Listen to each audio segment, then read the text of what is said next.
Maka selama keluarnya darah nifas diharamkan untuk mandi wiladah. Begitu juga halnya dengan seorang istri yang baru bersetubuh, baru berhubungan suami istri, kan junub itu.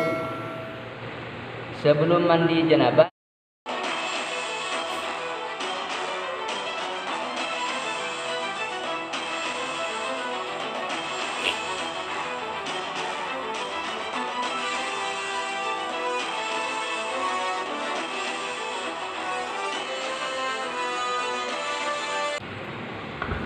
Nomor 15, haram juga dibuat senang-senang istimta tubuhnya antara pusat dan lutut.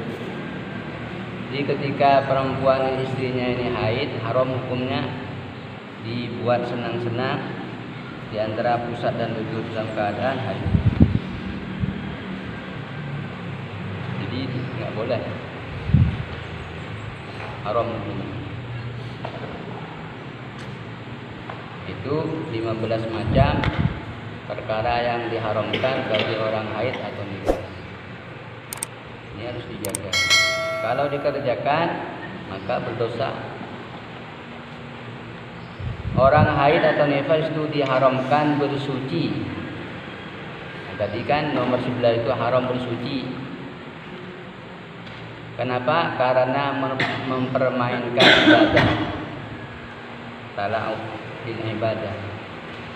Tala'ub bermain-main, mempermainkan ibadah.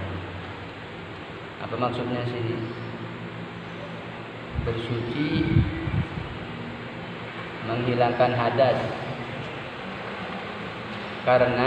Oleh karena itu kalau ada wanita melahirkan, perhatikan, lalu mengeluarkan darah nifas sebelum ia mandi wiladah, maka selama keluarnya darah nifas diharamkan untuk mandi wiladah. Ini kan. Jadi salah satu yang menyebabkan mandi wajib itu diantaranya adalah melahirkan. Jadi melahirkan itu wajib mandi wiladah namanya perempuan tadi.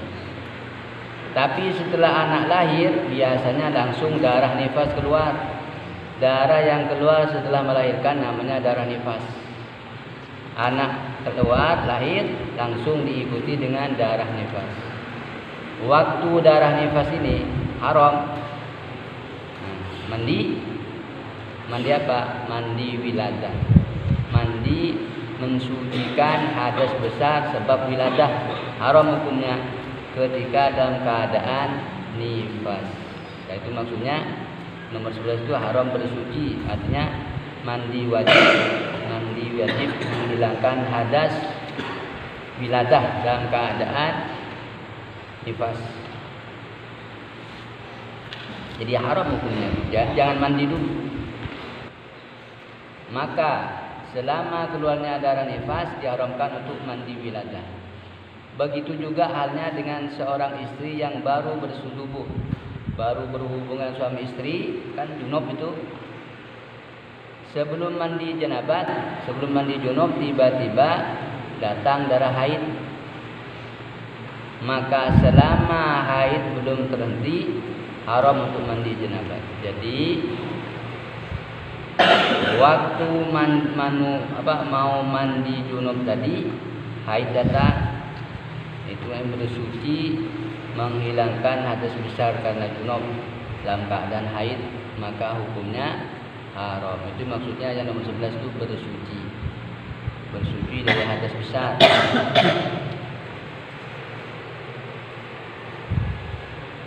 Jadi gimana caranya? Nah, ini ada di sini. Perhatian, peringatan. Masalah ini supaya diperhatikan sebab banyak yang salah paham. Akhirnya dia merasa ibadah. Niatnya kan menghilangkan hadas. Wajib kan hukumnya.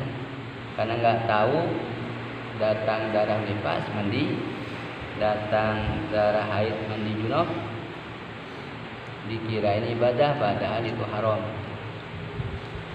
Akhirnya ia merasa ibadah, namun sebaliknya malah maksiat.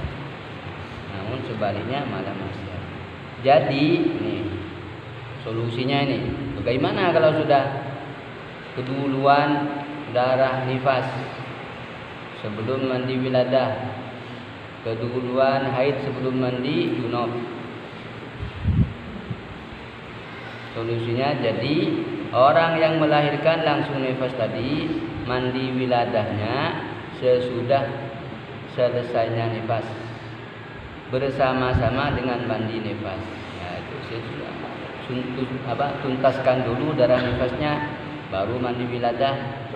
Istri yang selesai dikumpuli suaminya namun belum mandi, kemudian keduluan haid tadi, maka mandi janabatnya sesudah haid bersama dengan mandi haid.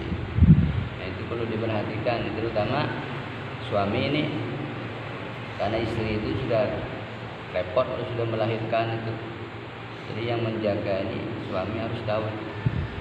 Jadi mandinya nanti dikumpulkan setelah tuntasnya bersihnya darah nifas atau darah haid bagi yang junub. Faedah, orang yang haid atau nifas juga diharamkan mandi untuk ibadah, misalnya mandi Jumat. Mandi Jumat perempuan adalah haid ya, nifas, haram juga mandi nifas untuk mandi Jumat, kecuali beberapa mandinya. Mandi haji tidak, dan yang serupa seperti mandi hari raya tidak haram, dan mandi untuk mendatangi perkumpulan itu tidak apa-apa, tidak haram. Wallahu a'lam.